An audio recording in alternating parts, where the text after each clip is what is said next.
Captain Jai-Ho Park stood at the bridge of the UES Thunderbolt, his eyes fixed on the massive holographic display before him. The ship's sensors had picked up something strange, a cluster of ancient beacons floating in the darkness of space. Their red lights blinked slowly, like tired eyes watching the human vessel. "Captain, those beacons are broadcasting a message," First Officer Hae-Nul Kim said, her fingers moving quickly across her control panel. "It's repeating in over 50 different languages." Jai-Ho nodded, his face serious. "Let's hear it." A mechanical voice filled the bridge. "Warning. Restricted sector. All vessels must turn back immediately. By order of the Galactic Council, no ships are permitted beyond this point." The bridge crew looked at each other. They had never encountered such a warning before. Humanity was still new to space travel, and the Galactic Council rarely bothered with human ships. "Sir," Hae-Nul called out again, "I'm picking up unusual energy readings. They're unlike anything in our database."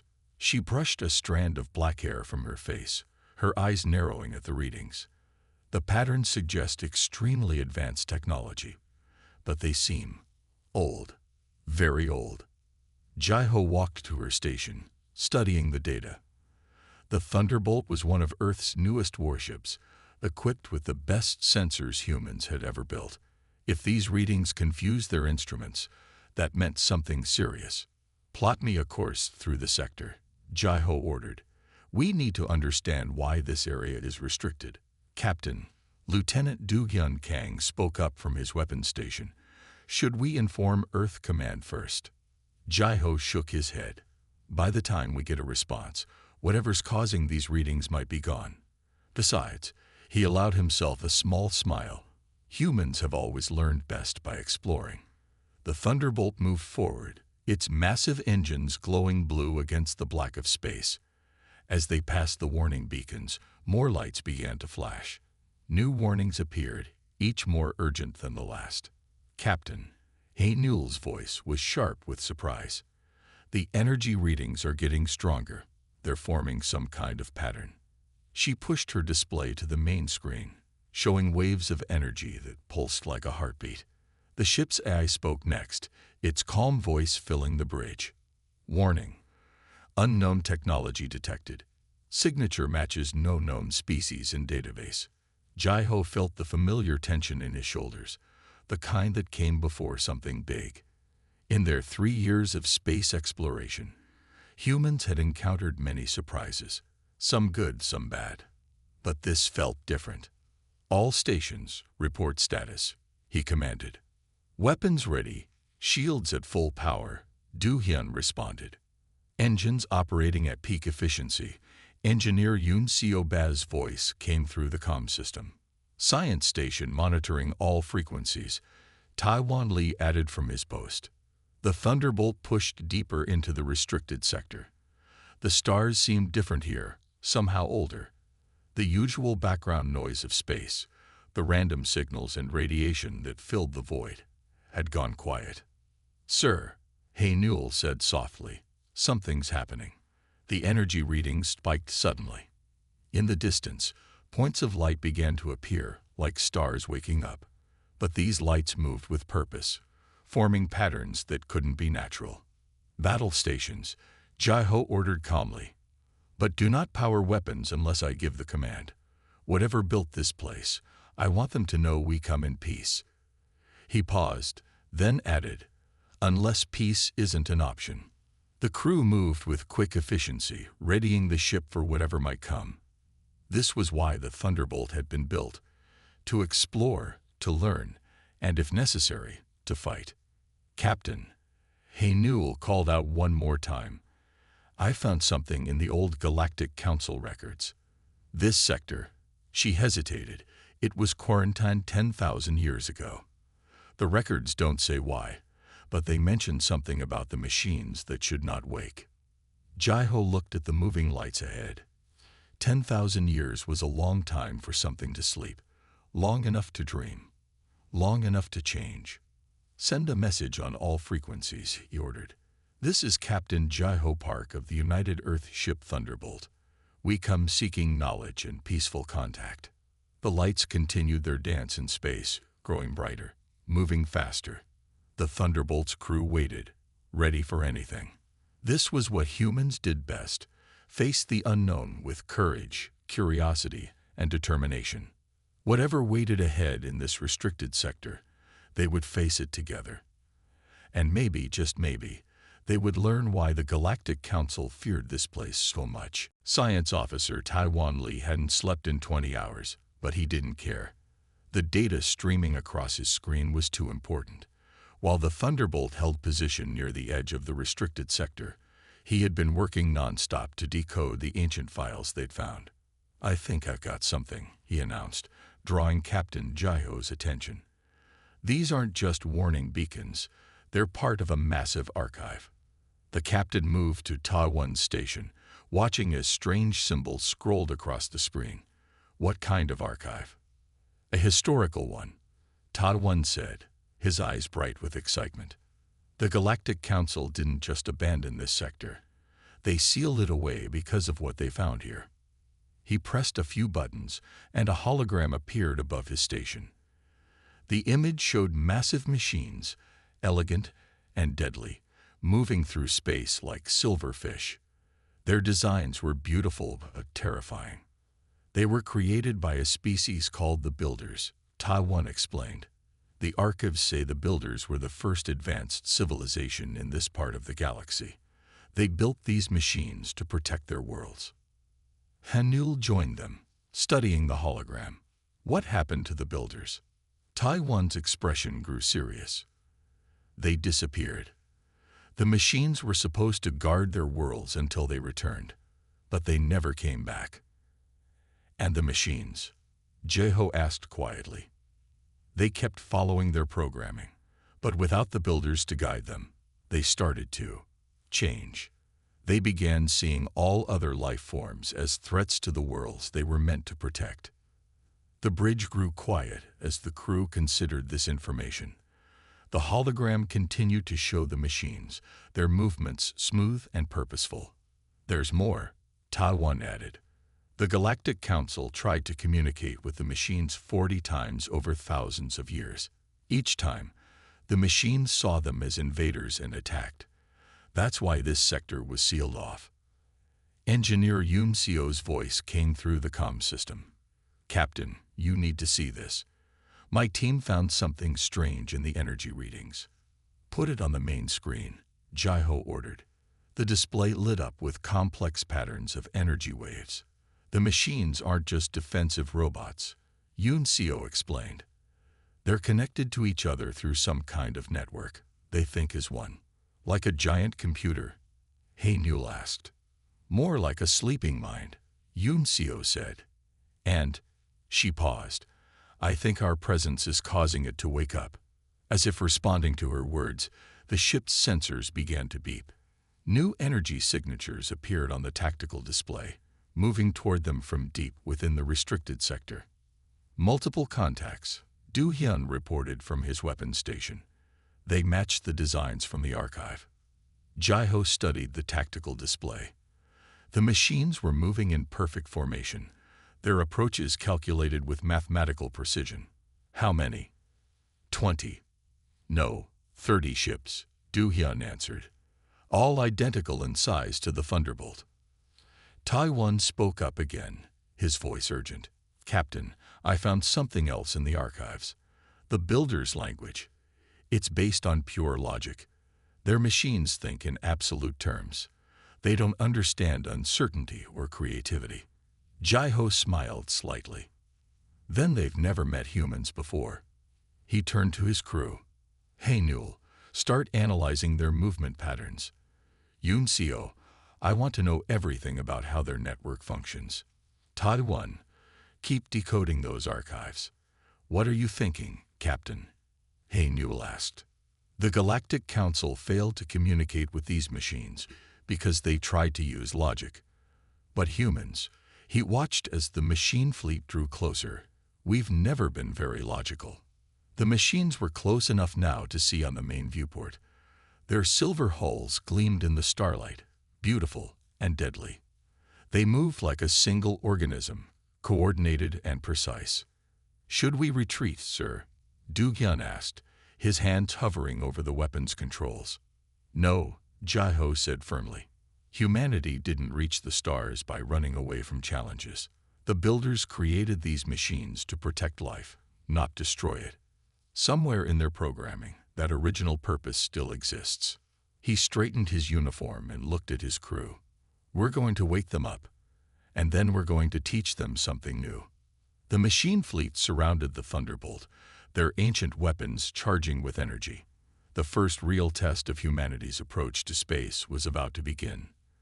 Logic versus creativity, precision versus adaptability. And somewhere in the ship's database, a file was being updated. First contact with Builder Defense Network. Initiated. Tactical Officer Sun Ma-choi had seen many battles in simulations, but this was different. 30 ancient machine ships surrounded the Thunderbolt, their weapons glowing with strange energy. But instead of feeling scared, she felt curious. "Their attack pattern is too perfect," she said, studying her display. "Look at how they move. It's like a dance where everyone knows the steps." Captain Jae-ho nodded. "Can we use that against them?" Sun Mi's fingers flew across her console. "Yes. If they're this perfect, they're also predictable. Human ships always have small flaws in their formations. We're not machines." The first attack came without warning. Beams of blue energy shot from 3 machine ships at once, striking the Thunderbolt's shields. Shields holding at 82%. Du-hyun reported from his station. "Their weapons are powerful, but old." "Show them something new," Jae-ho ordered. Sun Ma used pattern Delta 7. Sun Ma smiled. Delta 7 was her favorite tactic. It was messy, unpredictable, and very human. The Thunderbolt's engines roared to life, and the ship began to move in what looked like a random pattern.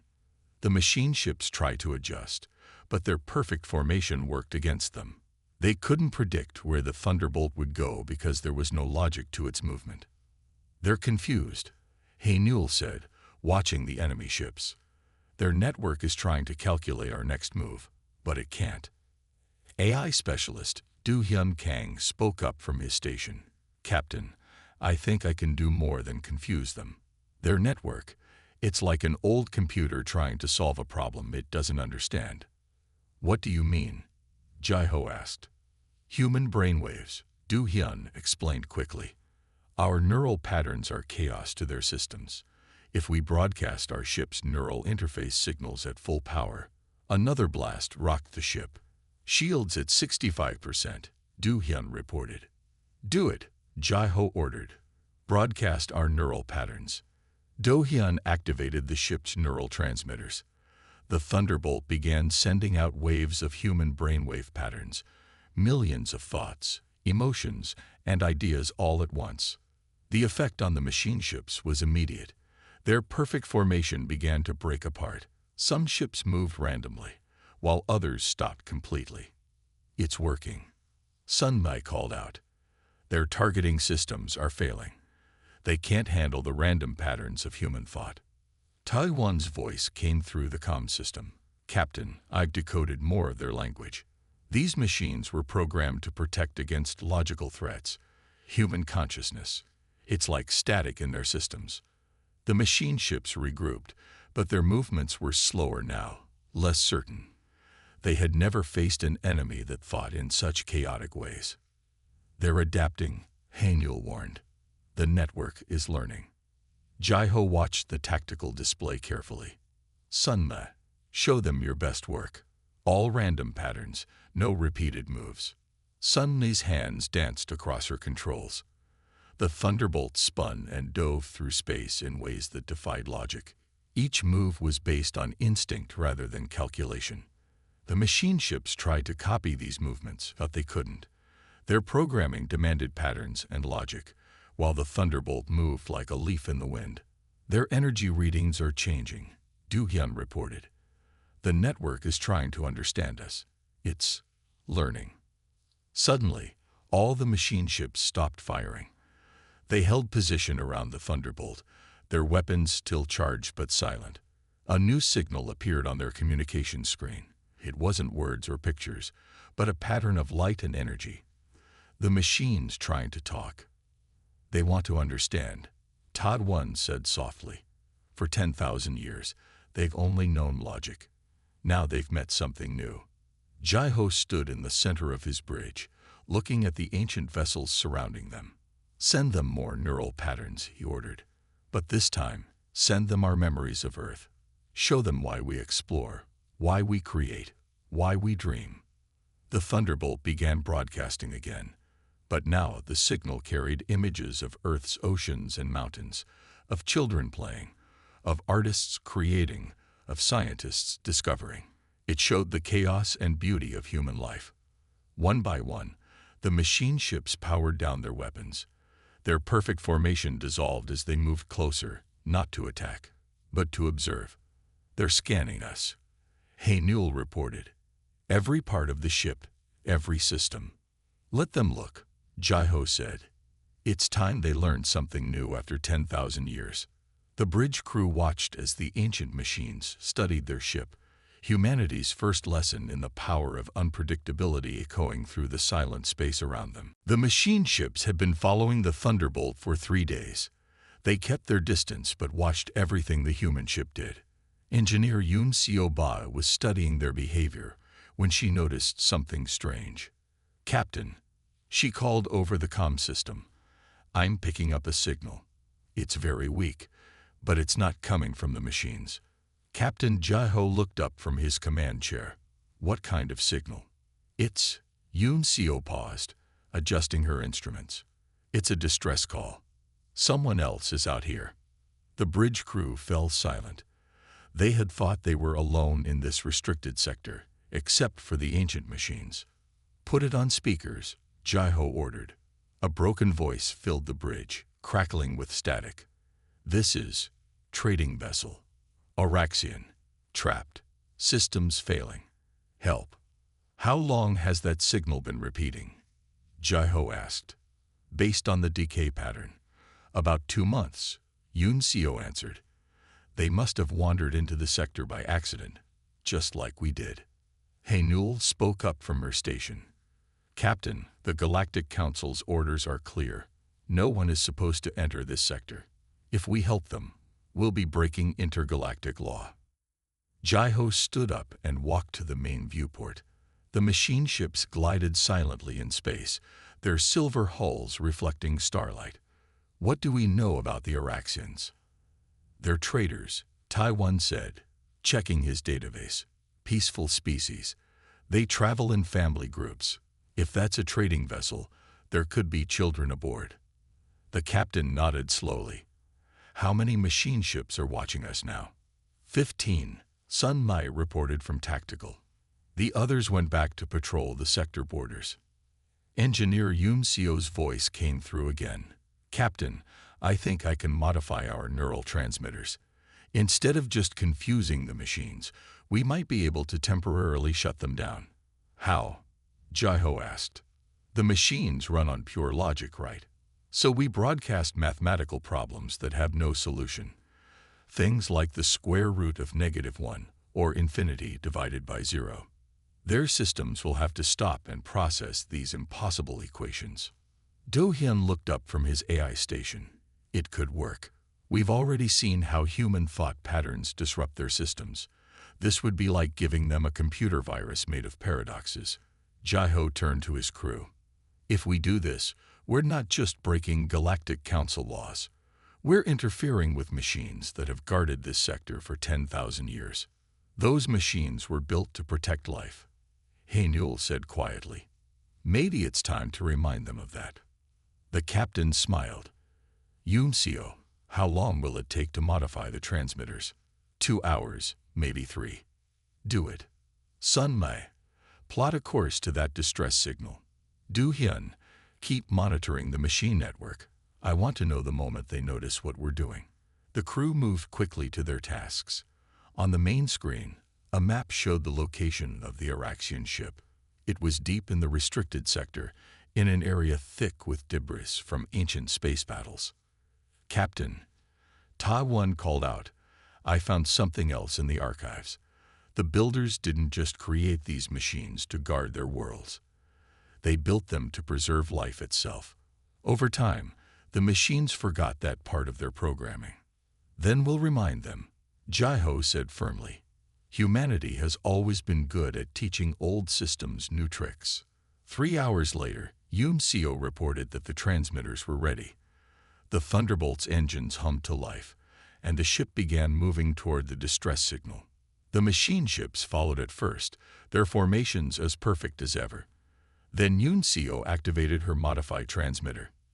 The effect was immediate.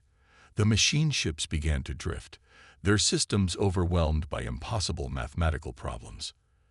They couldn't process the paradoxes being broadcast into their network. It's working, Sunmai reported. Their weapons and engines are offline, but it won't last long. Their network will find a way to ignore the signal. Then we move fast, Jai-Ho ordered. Take us to that trading vessel.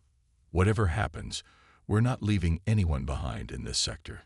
The Thunderbolt accelerated through space, its human crew working together to save lives that the Galactic Council had abandoned.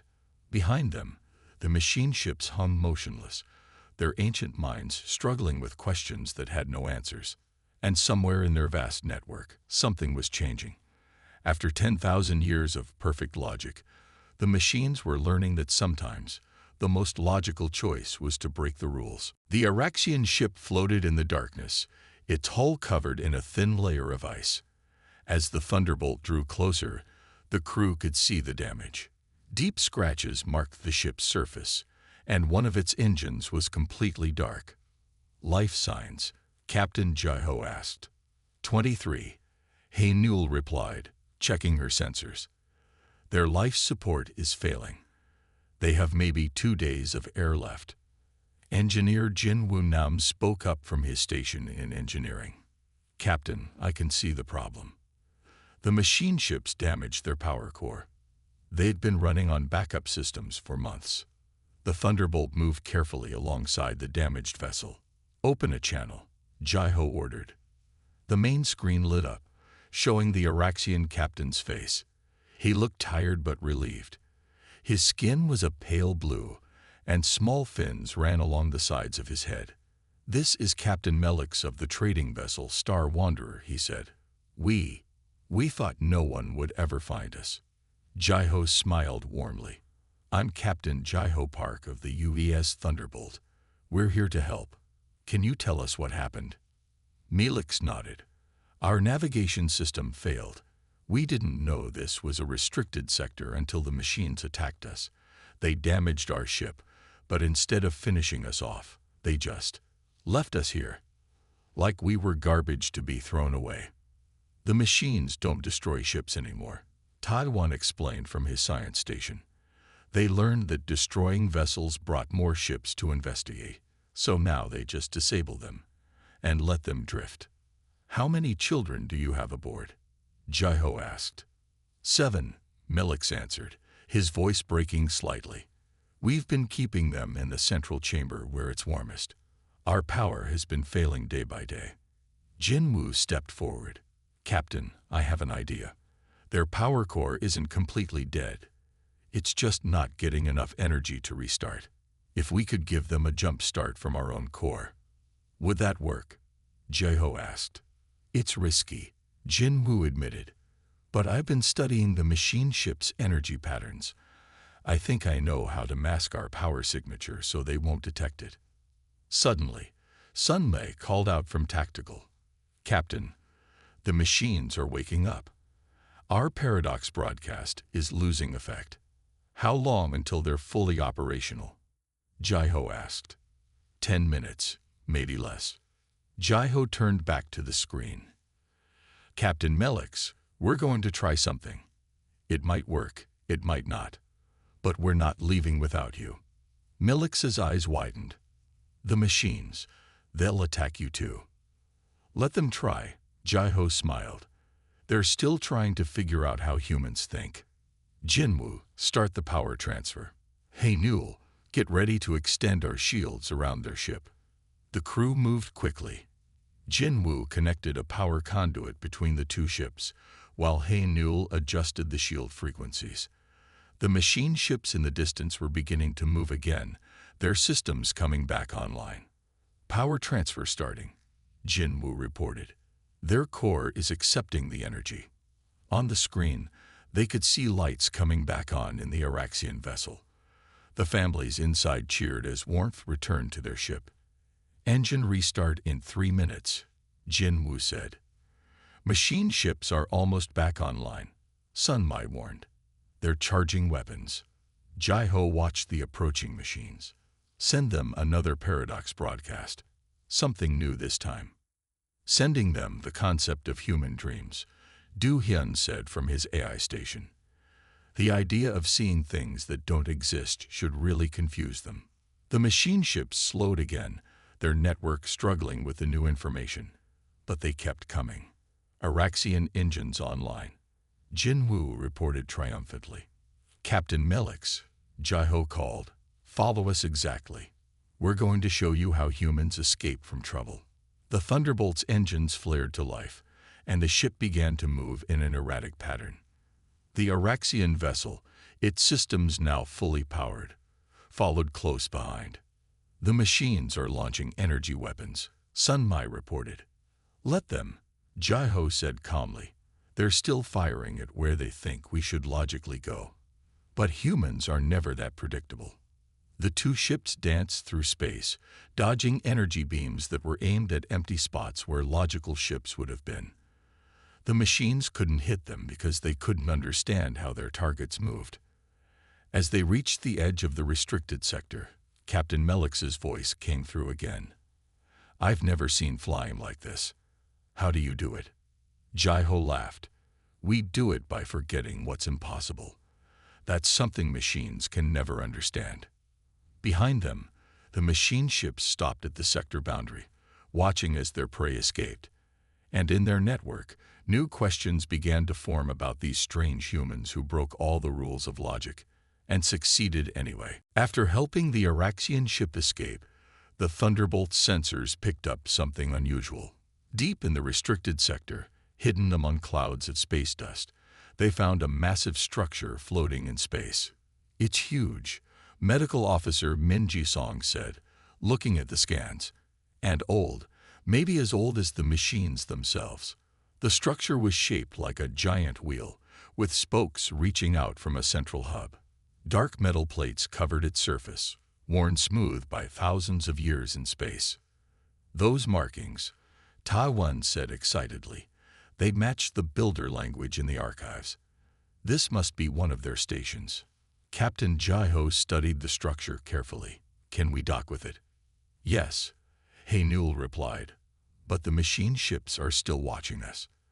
They're keeping their distance, but they'll attack if we get too close to the station. Jai-Ho smiled. Then we'll have to give them something else to think about. Do-hyun, prepare another paradox broadcast. This time, send them the concept of music. Music? Do-hyun asked, surprised. Yes. Pure mathematics mixed with emotion. It should keep their networks very busy. The plan worked. As the broadcast began, the machine ships moved erratically, trying to understand this new human concept. The Thunderbolt used this distraction to slip closer to the ancient station. I'm detecting an atmosphere inside, Minji reported. The station's core systems are still working after all this time. They found a docking port that matched their ship's systems. With careful maneuvering, the Thunderbolt connected to the giant wheel structure. Jai-Ho selected his team. Minji for medical analysis, Ta-Won for language translation, and engineer Jinwoo for technical support. They put on their spacesuits and entered the station. Inside, emergency lights still glowed dimly along the corridors. Their footsteps echoed in the empty halls, the sound bouncing off walls that hadn't heard noise in 10,000 years. Look at this, Minji said, pointing to marks on the walls. These aren't just decorations. They're medical diagrams, showing how the machines were supposed to help different species. Taiwan stopped at a large door covered in builder symbols. This is important, he said, reading the markings. It says, Network Control Center. Jinwoo connected his tools to the door's control panel. After a few minutes of work, the ancient mechanisms hummed to life, and the door slid open. The control center was circular, with screens covering every wall. As the team entered, the screens lit up one by one, showing maps of the sector and diagrams of machine ships. "This is incredible," Jinwoo said, examining the control panels. "This is where they monitored the entire machine network. It's still active." Minji moved to a different section of the room. "Captain, I think I found something about why the machines changed. Look at these medical logs." The screen showed data about the machine's original programming. Minji read through it quickly, her eyes getting wider. "The builders didn't create the machines to attack other species," she explained. "They made them to be caretakers. The machines were supposed to protect life, help injured ships, and guide lost vessels to safety." "What went wrong?" Jai-Ho asked. "Time," Minji said sadly. "Over thousands of years, without the builders to maintain them, the machine's programming started to break down. They forgot how to help. All they remembered was how to protect, and they started seeing everything as a threat." Suddenly, the station shook. Haenul's voice came through their comms. "Captain, the machines have figured out what we're doing. They're coming back, and they look angry." "Jinwoo," Jai-Ho called, "can you access the machine network from here?" Jinwoo rushed to the main control panel. "Yes, but their programming is incredibly complex. It would take weeks to understand it all." "We don't have weeks," Jai-Ho said. "But maybe we don't need to understand everything." "Minji, you said the machines were meant to be caretakers. Can we remind them of that?" Minji's eyes lit up. "The medical logs, they contained the machine's original core programming. If we could broadcast that." "Do it," Jai-Ho ordered, "and add our neural patterns to the broadcast. Let's show them what real caretaking looks like." As the station shook again from the machine's attacks, the team worked quickly. They were about to remind the ancient guardians of their true purpose, not through logic or force, but through human understanding of what it really means to protect life. Time was running out.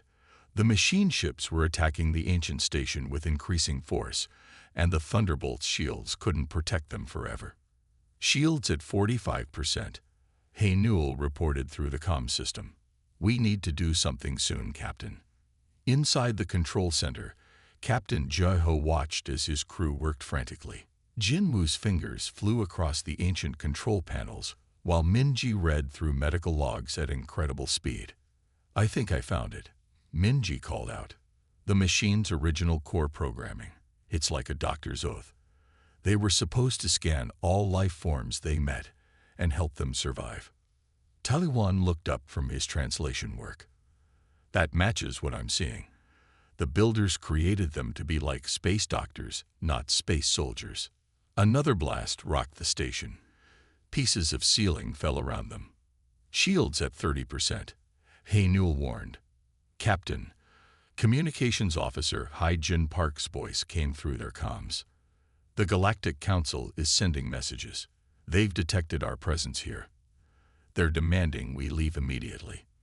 Jai-Ho smiled. "Tell them we found something they missed. The machines aren't meant to be feared. They're meant to be fixed." He turned to his team. "Jinwoo, can you broadcast the original programming to all the machines at once?" "Yes," Jinwoo said, "but they'll fight it. Their corrupted programming has been running for 10,000 years. They won't change easily." "Then we'll give them something they can't ignore," Jai-Ho said. "Minji, you're a doctor. What's the strongest instinct in any medical professional?" Minji's eyes widened. "The need to help when someone is hurt." She rushed to a control panel. "We can send them medical data from our own ships, records of how we help people, how we heal them." "Good. Taiwan, translate everything into builder language. Jinwoo, get ready to broadcast. Hai-Jin, send a message to all Galactic Council ships in range.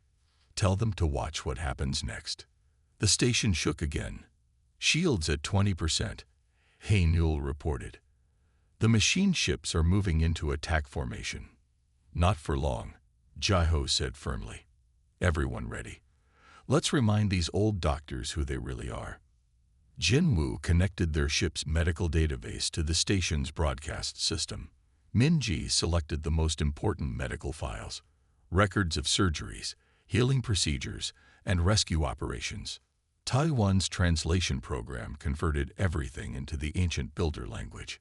As he worked, he added something extra, human emotions connected to healing, the joy of saving a life, the dedication to helping others.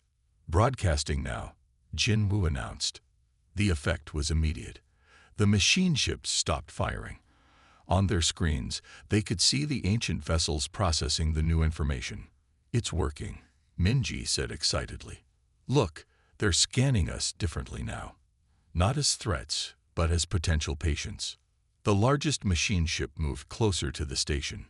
Its scanners swept over them, but this time the energy felt different. Gentle, almost caring. They're sending a response, Hai-Jin reported. It's medical data. They're sharing their own healing protocols with us. Jai-Ho watched as information flowed between the human ship and the ancient machines. After 10,000 years, they're finally remembering their real purpose. More machine ships approach, their weapons powered down. They began sharing vast libraries of medical knowledge, cures and treatments the builders had discovered ages ago. The Galactic Council ships are arriving, Hai-Jin said. They're demanding to know what we did. Show them, Jai-Ho ordered. Show them that the machines aren't monsters. They're the greatest doctors ever created. They just forgot that for a while. As the Council ships watched, the machine vessels began moving in new patterns. Instead of attack formations, they arranged themselves like medical teams ready to help. Send a message to Earth, Jai-Ho told Hai-Jin. Tell them we've made some new friends. Very old, very wise friends who know more about healing than we ever imagined. The control center hummed with activity as human and machine knowledge merged. A new age was beginning, one where the restricted sector would become a place of healing instead of fear. And in the vast network connecting all the machines, a new protocol took priority. Protect life. Help others. Not all the machines accepted their original programming right away. Deep in the restricted sector, a group of machine ships fought against the change. Their corrupted programming was too strong, too deeply rooted in 10,000 years of wrong thinking. 50 ships approaching. Security Chief Sang-Ho Ryu reported from his station on the Thunderbolt. They're not responding to the medical protocols. Captain Jai-Ho watched the tactical display as the rebel machines moved toward them. Behind the Thunderbolt, 30 other machine ships, the ones who had remembered their true purpose, formed a protective line. They think they're protecting the sector by attacking us, Min-Ji said, studying the rebel ship's behavior. Their programming is stuck in a loop. Then we'll have to help them break free, Jai-Ho said firmly. Sang-Ho, activate your new defense system. Sang-Ho smiled. He had spent hours studying how the machines thought, and he had created something special just for them. Defense web ready, Captain. The rebel machines attacked first, firing energy weapons that lit up space like artificial stars. But they were fighting differently now. Their perfect formations had broken down as their programming conflicted between attacking and healing. Now Jai-Ho ordered. Sang-Ho activated his defense web. Hundreds of small drones launched from the Thunderbolt, each one broadcasting a different human neural pattern. The drones moved like a swarm of space fireflies, surrounding the rebel ships. They can't target the drones, Hey Newell reported excitedly. Each drone thinks differently. There's no pattern to predict. The rebel machines turned their weapons on the drones, but they couldn't hit them. Every time they calculated where a drone should be, it moved in a completely unpredictable way. Phase 2, Jai-Ho commanded.